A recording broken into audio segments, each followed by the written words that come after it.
A very good morning everyone. चलिए बेटा start करने जा रहे हैं आप सभी के साथ आज का सेशन। बेटा आप लोगों का एग्जाम है 13th को। और बच्चे अब हम स्टार्ट करने जा रहे हैं बिल्स ऑफ एक्सचेंज की revision. Today is 9th of September. ठीक है, तो ये ना बड़े ही क्विक हम सेशंस जो है रिकॉर्ड करके चलेंगे। I will record a session यहाँ पर, जिसके अंदर मैं आपको 20 मैक्सिमम 25 मिनट्स के अंदर पूरा कंसेप्ट करवा दूंगा। देन अनदर सेशन जिसके अंदर सिर्फ हम क्वेश्चंस जो है वो देख लेंगे। चलिए बेटा शुरू करते हैं। ठीक है बेटा, आपकी स्क्रीन के ऊपर इस टाइम पे मैंने फाइल शेयर करी है, एक बार देख लीजिए। Bill of concept, bill of exchange के कंसेप्ट आ रहे हैं, लास्ट डे नोट्स ऐसा कुछ है। प्लीज कंफर्म कर दीजिए एक बार। Yes sir. चलिए बेटा ध्यान यस देंगे। सर। बेटा बिल्स ऑफ एक्सचेंज के अंदर हमारे पास ना अब सिर्फ एग्जाम ओरिएंटेड हम बात करके चलेंगे। सबसे पहले ड्यू डेट की कैलकुलेशन की अगर मैं बात करके चलूंगा तो ड्यू डेट निकालने के लिए 3 दिन जो है वो ऐड करे जाते हैं। ठीक है, अगर आपकी पब्लिक हॉलीडे है तो आपने क्या लेना होता है, प्रीसीडिंग बिजनेस डे। अगर इमरजेंसी हॉलीडे है हम क्या लेकर चलते हैं, सक्सीडिंग बिजनेस डे। अगर बिल आफ्टर डेट है तो हम काउंटिंग कहां से करके चलेंगे, जो टाइम पीरियड काउंट करते हैं जिस दिन बिल बनाया गया है वहां से। लेकिन अगर बिल आफ्टर साइट है तो जिस दिन बिल एक्सेप्ट हुआ है वहां से काउंट करोगे। कोई भी ग्रेस डेज जो है वो ऐड नहीं कर जाएंगे। जहां पर भी बिल्स पेबल ऑन डिमांड है तो वहां पर कोई भी डेज ऑफ ग्रेस ऐड नहीं करे जाते। अब इसके अंदर अगर हम अकाउंटिंग ट्रीटमेंट की अगर बेटा अगर मैं बात करके चलूं, तो आपका अकाउंटिंग ट्रीटमेंट जो है बच्चे, मैंने आपको ये चीज सिखाई हुई। अकाउंटिंग ट्रीटमेंट के अंदर सबसे पहला क्या आ जाता है कि अगर बिल जो है वो क्या हो जाता है, ऑनर हो रहा है ड्यू डेट के ऊपर। पहला केस हमने ये करा था कि बिल जो है वो ऑनर हो रहा है ड्यू डेट के ऊपर। चलिए बेटा अब हम एक एक करके एंट्रीज जो है क्विकली रिवाइज करते जाएंगे। सबसे पहले क्या था, देखो बेटा यहाँ पर मेनली दो पार्टीज होती हैं। एक आपका ड्रॉर होता है और एक आपका ड्रॉई होता है। मैं अलग अलग सिचुएशन लेता रहूंगा, एंट्रीज हम डिस्कस करते रहेंगे, चाहे आप आंसर दे देना चाहे मिलके हम कर लेंगे ये चीज। ठीक है, चलिए सबसे पहले क्या होता है बेटा बताएंगे जरा। सबसे पहले जैसे परचेज या सेल होती है ना, तो ड्रॉर जो है वो बेसिकली सेल कर रहा होता है। तो ये अपनी किताबों में एंट्री करता है ड्रॉई टू सेल्स। ड्रॉई अपनी किताबों में क्या एंट्री पास कर देता है, इसके लिए परचेज ट्रांजेक्शन रहेगी तो परचेज टू, ये ड्रॉर अपनी किताबों में एंट्री पास कर रहा होता है। फिर उसके बाद ड्रॉई क्या करता है, एक बिल बना देता है। ये बिल बनाएगा और ड्रॉई बिल एक्सेप्ट करता है। तो इसके लिए बिल रिसीवेबल होता है बेटा, प्लीज पूरा लिखना bill receivable. Bill receivable account debit to drawee, ये एंट्री पास कर देता है। ये अपनी किताबों में क्या एंट्री पास कर देता है, ये ड्रॉर को डेबिट कर देता है कि लाइबिलिटी खत्म हो गई। और बिल्स पेबल को बच्चे क्या कर देता है, क्रेडिट कर देता है। बेटा अब ये जो बिल है ना, इसके साथ ड्यू डेट तक चार हरकतें करी जा सकती है। पहला है कि अगर ये बिल जो है वो रिटेन करा गया है। अगर रिटेन करा गया है और बिल जो है वो ऑनर हो जाता है तो उस केस में इसको पैसे मिल जाएंगे। तो ये एंट्री पास कर देगा bank account debit to BR. अगर इसने पेमेंट कर दिया तो एंट्री क्या हो जाएगी, बिल्स पेबल टू बैंक। ठीक है, ये कौन से केस के अंदर होती है, अगर ड्यू डेट पे तक रिटेन करा गया है और ऑनर हो रहा है। अगला केस हमारे पास कौन सा आता है कि अगर बिल जो है वो डिस्काउंटिंग करवाए। डिस्काउंटिंग का मतलब क्या होता था कि आप बैंक के पास जाके ड्रॉर जो है पहले पैसे ले सकता है। तो अगर बिल डिस्काउंट कराया गया है तो बैंक ये डेबिट करेगा, डिस्काउंट ये डेबिट करेगा। डिस्काउंट की जगह बेटा हम रिबेट वर्ड भी यूज कर सकते हैं, ठीक है ध्यान रखिएगा। डिस्काउंट की जगह रिबेट भी यूज हो सकता है। तो bank account debit, discount account debit to B R. जब ये डिस्काउंटिंग कराएगा उस टाइम पे ये कोई एंट्री पास नहीं करेगा। लेकिन फिर जब ड्यू डेट आएगी तो ड्यू डेट के ऊपर ये कोई एंट्री पास नहीं करेगा, इसकी किताबों में सेम ही एंट्री चल रही होगी, बिल्स पेबल टू बैंक। तीसरा केस हमने करा था एंडोर्समेंट का। अगर देखो एंडोर्समेंट हुई है, एंडोर्समेंट कहां पर आ जाती है, जैसे मैंने किसी के पैसे देने हैं, ठीक है, तो मैं क्या कर देता हूँ, उसको बिल एंडोर्स कर देता हूँ। तो ऐसे केस में अगर मैंने एंडोर्समेंट करी है तो मैं क्या करूंगा, एंडोसी को डेबिट करूंगा। ड्रॉर बेसिकली एंडोसी को डेबिट करता है और क्रेडिट क्या कर देगा, बीआर को क्रेडिट कर देगा।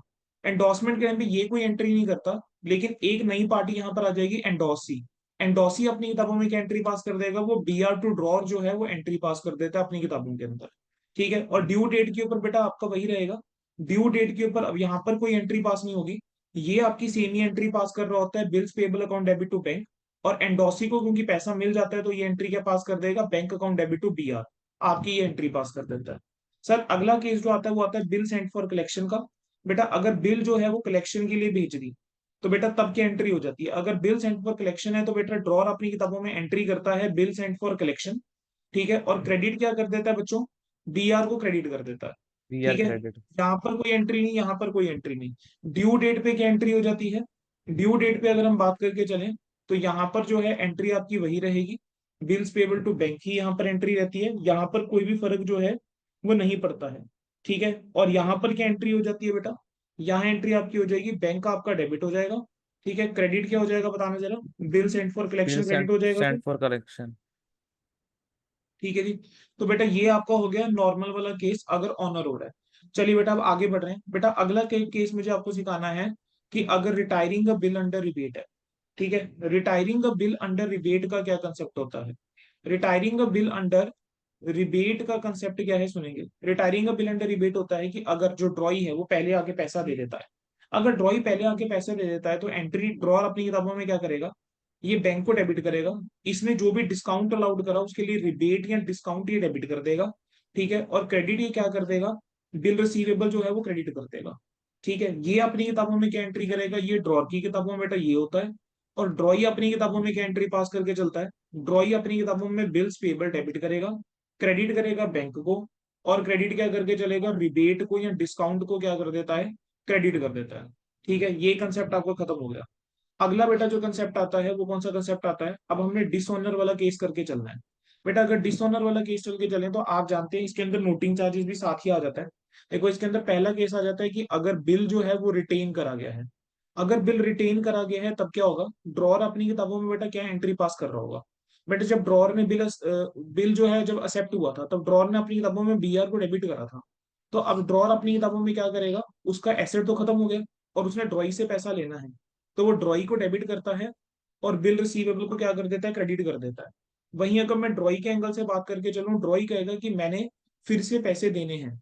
इसके लिए एक लाइबिलिटी बिल्स पेबल तो खत्म हो जाती है लेकिन ड्रॉर की लाइबिलिटी जो है वो फिर से अराइज हो जाती है। ठीक है, तो ये एंट्री हो जाती है। अगर नोटिंग चार्जेस भी हैं साथ में तो बेटा नोटिंग चार्जेस जो होता है ये पे करके चलता है इनिशियली।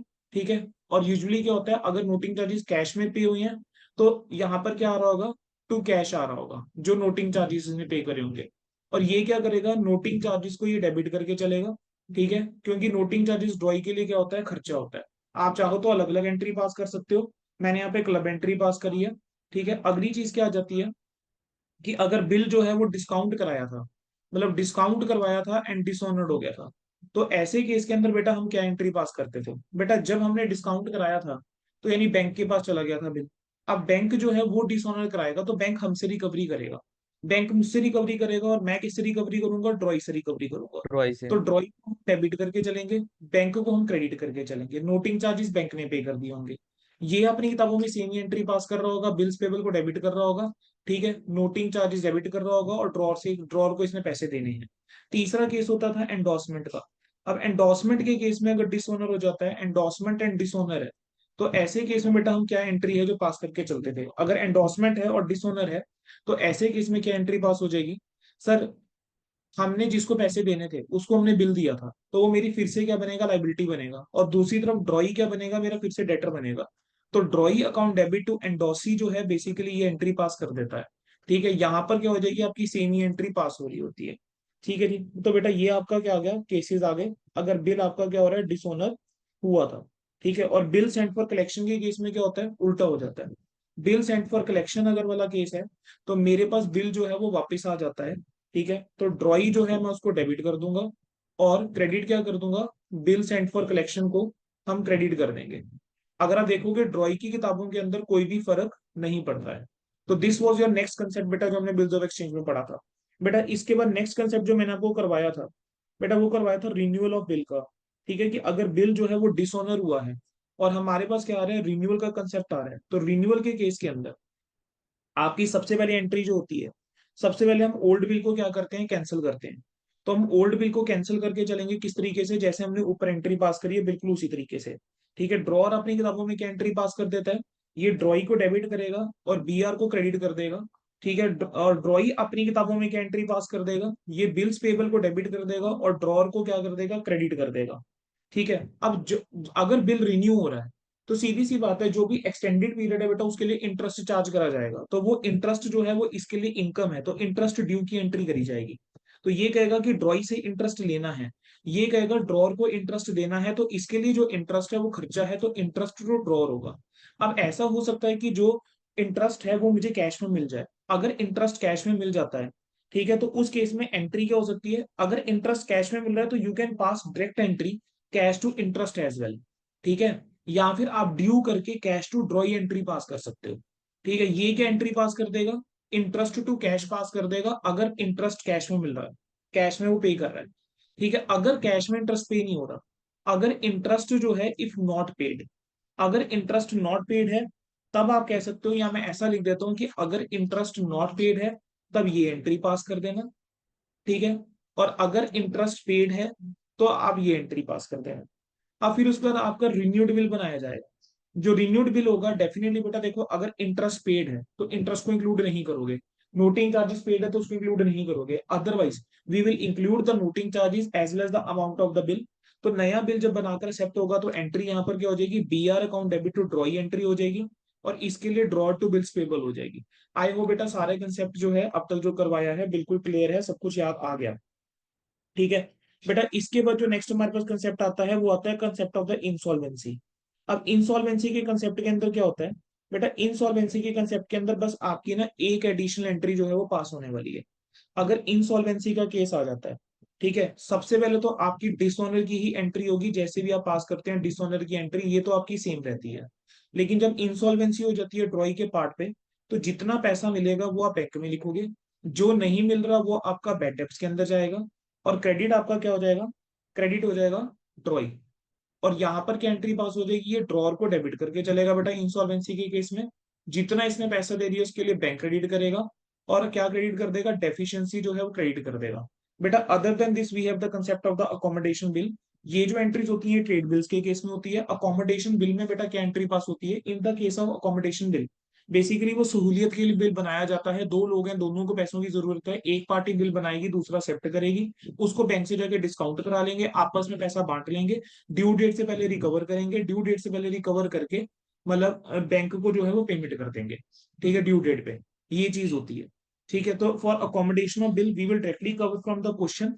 बाकी बिल्स ऑफ एक्सचेंज के जितने कंसेप्ट हैं, जो एंट्रीज होती हैं, वो सारी की सारी बेटा मैंने आपको खत्म करवा दी हैं within span of 20 minutes I guess, ठीक है। सर एक तो बेटा डाउट था सर। ये सारी एंट्रीज हैं जो आपकी होंगी। हाँ जी बच्चे, क्या डाउट है। सर जो हम इंटरेस्ट लगाएंगे, जैसे नोटिंग चार्जेस दिया हुआ है, तो नोटिंग चार्जेस के बाद लगाएंगे या नोटिंग चार्जेस से पहले? बच्चे नोटिंग चार्जेस अगर पेड है फिर उसके ऊपर इंटरेस्ट क्यों लगाऊंगा।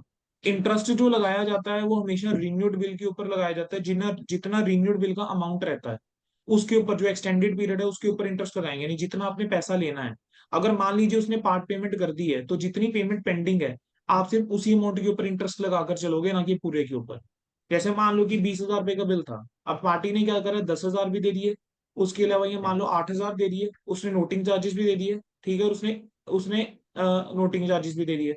तो आप जो इंटरेस्ट लगा के चलोगे वो सिर्फ बैलेंस अमाउंट के लिए लगा के चलोगे, ठीक है। ओके तो sir, okay noting sir. Charges के ऊपर आप इंटरेस्ट नहीं लगाओगे, लेकिन अगर नोटिंग चार्जेस नहीं दिए हैं देन डेफिनेटली हम उसके ऊपर भी इंटरेस्ट जो है वो लगा देंगे, ठीक है। Okay sir, okay sir.